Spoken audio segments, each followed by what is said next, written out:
पटोलेंनी स्वतःचे पाय कार्यकर्त्याकडून धुवून घेतले. नवल नाही, त्यांची मानसिकताच ती आहे. आता अर्ध्या हळकुंडांना पिवळे झालेले आहे.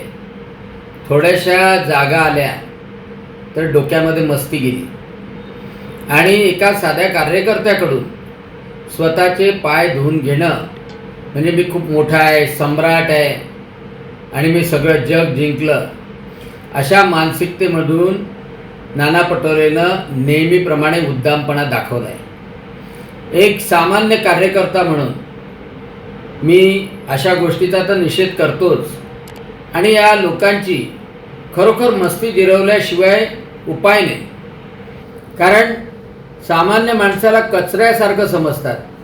स्वतःचे चिखलानं भरलेले पाय धुवून घेतात आणि वरून हसतोही आहे बेश्रमासारखा.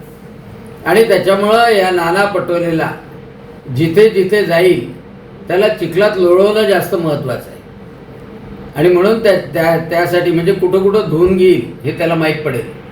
आणि म्हणून या काँग्रेसवाल्यांची ही जी मस्ती आहे की थोडंसं जरी यश मिळालं तर त्यांच्या डोक्यामध्ये सम्राटपणा जातो, सरंजामणी जाते आणि त्यामधून सामान्य माणसावर अन्याय करणं सुरू करतात, गुलामी सुरू करतात. आणि त्यामुळे या गोष्टीचा सर्वांनी निषेध करावा.